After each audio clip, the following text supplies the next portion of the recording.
చాలా మంది AP diploma C16, C20, C23 వాళ్ళు చాలా రోజుల గురించి ఎదురు చూస్తా ఉన్న విషయం రిలీజ్ అవనటువంటి రిజల్ట్స్ ఏవైతే ఉన్నాయో వాటి కోసం అందరూ కూడా వేచి చూస్తా ఉన్నారు. సో ఇప్పటి వరకు మనం మాట్లాడుకున్నదంతా ఒక ఎత్తు అయితే ఇక ఇక్కడి నుంచి మాట్లాడుకునేదంతా ఒక ఎత్తు. ఇది ఎందుకు చెప్తున్నాను అదంతా మీకే అర్థమవుతుంది. ముందుగా అయితే ఇంతవరకు ఈ ఛానల్ సబ్స్క్రైబ్ చేసుకున్న వాళ్ళు ఎవరైనా ఉంటే సబ్స్క్రైబ్ చేసుకొని ఈ వీడియోని లైక్ చేయండి, షేర్ చేయండి. టెలిగ్రామ్ ప్రస్తుతానికి అందరూ దేశం మొత్తం మీద కూడా హోల్లోకి వెళ్ళింది కాబట్టి అది టెలిగ్రామ్ ఛానల్లో జాయిన్ అవ్వండి. లేదా వాట్సాప్ ఛానల్ ఉంటుంది తెలుగు ఇంజనీరింగ్ ఎడ్యుకేషన్, డిస్క్రిప్షన్లో లింక్ ఉంటుంది, దాంట్లో జాయిన్ అవ్వండి. ప్రస్తుతానికి అది యాక్టివేట్ అయిన తర్వాత చూద్దరు. కానీ ఇక మీకైనా నాతో మాట్లాడాలంటే కాల్ మీ 4 ద్వారా కాల్ చేయండి. ఇక టాపిక్లో వెళితే ఏంటంటే, మీరు ఇంతకుముందు చాలాసార్లు అడిగారు, చాలా మంది కామెంట్లో పెట్టారు, ఈసారి పాస్లు ఎక్కువ ఉంటాయంట కదా, చాలా మంది పాస్ అయిపోతారంట కదా, అదొక విషయం. ఇప్పుడు పేపర్ వాల్యుయేషన్ అనేది రీవాల్యుయేషన్ అనేది ఆఫ్లైన్లో జరుగుతుందంట కదా, అదొక విషయం. ఈ రెండు ముఖ్యమైన విషయాలు. మూడోది వచ్చేసరికి రిజల్ట్స్ గురించి. సో ఇప్పుడు మీరు అడిగిన దాని ప్రకారం మీరు ఈ రిజల్ట్స్ లో చాలా మంది పాస్ అయి ఉన్నారు అనే దాన్ని పక్కన పెట్టినట్టయితే, అసలు చాలా మంది ఫెయిల్ అయ్యారు ఫస్ట్ వాల్యుయేషన్ లో అనేది పక్కన పెట్టినట్టయితే, మామూలుగా చెప్తున్నాను, పాస్ అయింది ఫెయిల్ అయింది లెక్క అనేది ఎస్బిటెట్ వాళ్ళకి తెలుస్తుంది, అది పక్కన పెట్టండి.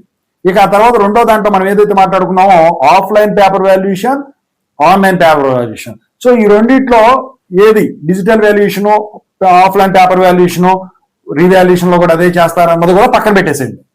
అయితే ఇక్కడ ఒక విషయం కళాఖండిగా క్లియర్ గా అర్థం అవడం అయితే జరిగింది. ఏంటంటే ఈ రిజల్ట్స్ ఆపటానికి ముఖ్యమైన కారణం వచ్చేసరికి ఈ డిప్లొమా దాంట్లో ఎటువంటి తప్పులు ఉన్నాయని చెప్పేసి, ఎట్లాంటి తప్పులు ఉన్నాయని చెప్పేసి బయట వచ్చేసరికి పేపర్ న్యూస్లు వీటిలో అప్పుడు రావడం జరిగింది. ఇదంతా మాట్లాడుకున్నా, అది పక్కన పెట్టేస్తే ఈ సిబిఎస్ఈ పేపర్ వాల్యుయేషన్ ఏదైతే ఉందో అది డిజిటల్ వాల్యుయేషన్ దెబ్బేయటం వలన సో దాన్ని రీవాల్యుయేషన్కి అప్పచెప్పారు. సో మరి అది ఏమని చెప్పారు, ఇంతకుముందు ఆ వాల్యుయేషన్ చేసే వాళ్ళ మీద అది ఇది అని చెప్పారు. మళ్ళీ అడి తిరిగి ఆ వాల్యుయేషన్ చేసే వాళ్ళే చేస్తున్నారని చెప్పేసి మళ్ళీ డిజిటల్ వాల్యుయేషన్ సిబిఎస్ఈ అని చెప్పేసి చెప్పడం జరిగింది. అయితే ఈ సిబిఎస్ఈ రిజల్ట్స్ వచ్చిన తర్వాత అసలు ఈసారి తప్పు జరిగిందా ఒప్పు జరిగిందా అని చెప్పేసి ఆ రిజల్ట్ బేస్ చేసుకుని ఉంటుంది, అది కన్ఫర్మ్. అయితే ఇక్కడ మనకు అర్థమైంది ఏంటంటే, చాలా మంది మాటలు బట్టి సిబిఎస్ఈ రిజల్ట్స్ వచ్చిన తర్వాత ఇవి వచ్చేదానికి ఉంటుందండి, ఈ డిప్లొమా రిజల్ట్స్.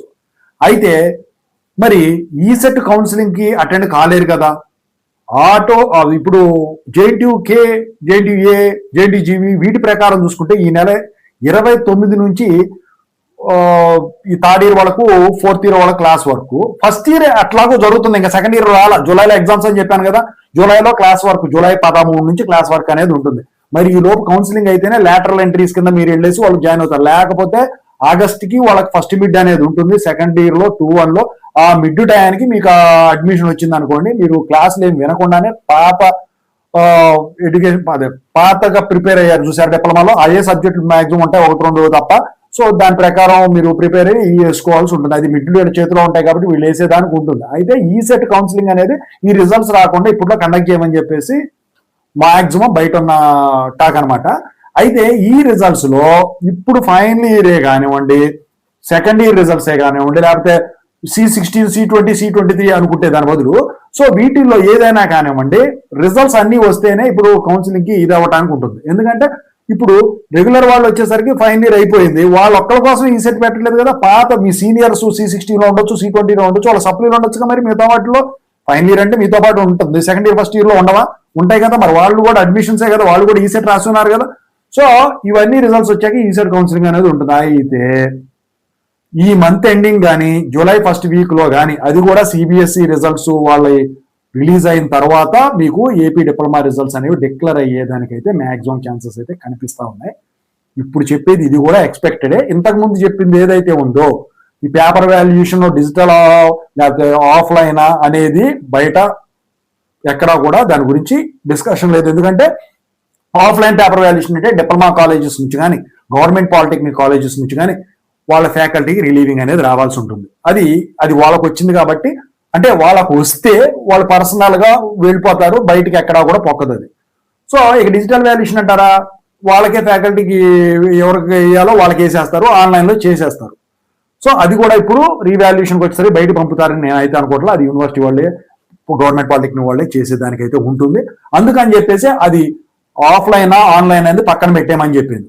సిబిఎస్ఈ మాత్రం ఖచ్చితంగా డిజిటల్ వాల్యుయేషన్ అని చెప్పేసి చెప్పడం జరిగింది. ఇక జనరల్ గా ఈ పాస్ పర్సంటేజ్ అనేది ఏదైతే ఉంటుందో, ఆ పాస్ పర్సంటేజ్ అనేది రిజల్ట్స్ వచ్చే వరకు కూడా ఎక్కడ ఎవరికి చెప్పరు. అది ఓన్లీ ఎగ్జామినేషన్ కంట్రోలర్ గారికి మాత్రమే తెలుస్తుందండి. అందులో ఆ తర్వాత హయ్యర్ అథారిటీస్ ఎవరైతే ఉంటారో, సెక్రటరీ గారు, వాళ్ళందరూ కూడా, ఎందుకంటే రిజల్ట్ అనాలిసిస్ అనేది వేస్తారు. అయితే ఇక్కడ ఏంటంటే ఎక్కువ మంది ఫెయిల్ అయ్యారా, తక్కువ మంది ఫెయిల్ అయ్యారా, ఎక్కువ మంది పాస్ అయ్యారా, తక్కువ మంది పాస్ అయ్యారా అని నేను ఎందుకు పక్కన పెట్టామన్నానంటే, అసలు ఆ రిజల్ట్ ఎలా వచ్చినా కూడా అది దానికి సంబంధం ఉండదు రిజల్ట్ అనేది. ఎందుకంటే డిజిటల్ వాల్యుయేషన్ అనేది కంప్యూటర్ చేసేది కాదు కదా, హ్యూమన్ చేసేది. అది కూడా కాకపోతే ఏంటి, ఆఫ్లైన్ పేపర్ వాల్యుయేషన్కి వచ్చేసరికి మీ హార్డ్ కాపీ ఆఫ్ బుక్లెట్ అనేది వాళ్ళ చేతిలో ఉంటుంది, అది బాక్స్లోకి వచ్చేస్తారు. కానీ డిజిటల్ వాల్యుయేషన్ అనేది ఓఎస్ఎం పద్ధతిలో ఆ బుక్లెట్ ఏదైతే ఉందో స్కాన్ చేసిన కాపీ వాళ్ళకి పంపిస్తారు 1 by 1. ఇంతకుముందు మనం మాట్లాడుకున్నాం.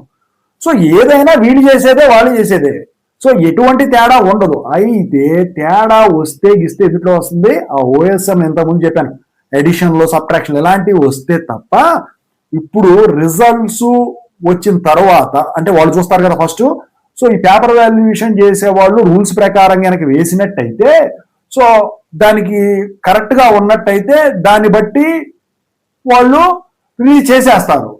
అంతేగాని తప్పులు దొరికితేనే వాటి గురించి ఆలోచిస్తారు తప్ప మిగతా విషయాల్లో ఎట్టి పరిస్థితిలో కూడా వాళ్ళు దాన్ని ఆలోచించేదానికైతే ఉండదు ఓవరాల్ గా. ఓకేనా.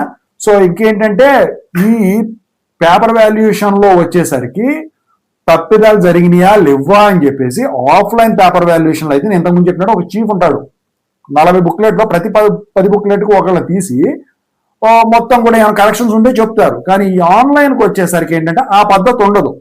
అయితే ఇప్పుడు 40 బుక్లెట్లో 40 మంది ఫెయిల్ అయిపోయారు అనుకోండి, అప్పుడు ఆలోచించాల్సిన విషయం. అయితే నేను అనుకోవడం ఏంటంటే బయటికి వచ్చిన దానికి లోపల జరిగేదానికి వేరే ఉండొచ్చు. ఎందుకంటే ఫెయిల్ అయ్యారని చెప్పేసి రీవాల్యుయేషన్ లో కండక్ట్ చేసేది ఉండదండి, పాస్ అయ్యారని చెప్పేసి లేకపోతే ఎక్కడో తప్పు వచ్చిందే అని చెప్పేసి కానీ ఉండదండి. కాకపోతే ఏంటంటే ఇక్కడ ఆల్రెడీ ఒక చోట తప్పు జరుగుంది కాబట్టి దాని ఎఫెక్ట్ ఇది మీద పడుతుందేమని చెప్పేసి ఆపి ఉండొచ్చామో అని చెప్పేసి. ఓకేనా. రీవాల్యుయేషన్ అయితే స్టార్ట్ అయిందని చెప్పేసి చాలా మంది కామెంట్ సెక్షన్ లో నాకు తెలియచేస్తా ఉన్నారు. మరి నాకైతే ఎక్కడా కూడా ఎవరో కూడా ఇది వచ్చినట్టయితే తెలియచేయలేదు. ఓవరాల్ గా అయితే మరి రిజల్ట్స్ అయితే అప్పటికే వచ్చేది అనుకుంటుంది. అది రాకుండా ఈసెట్ కౌన్సిలింగ్ అనేది కండక్ట్ చేయరు. సో ఈ రిజల్ట్స్ గురించి కానీ ఇక మిగతా వాటి గురించి కానీ ఎక్స్పెక్టెడ్ మాత్రమే ఇది. ఓకేనా. సో ఇంకేమైనా అప్డేట్ తెలిస్తే మీకు ఖచ్చితంగా అయితే ఇస్తాను. రిజల్ట్స్ అయితే నేనైతే అప్పటికే ఖచ్చితంగా ఎక్స్పెక్ట్ చేస్తా ఉన్నా. ఓకేనా. నెల అయితే తోసుకుపోదండి, అన్నీ ఒకేసారి వచ్చేస్తాయి. అది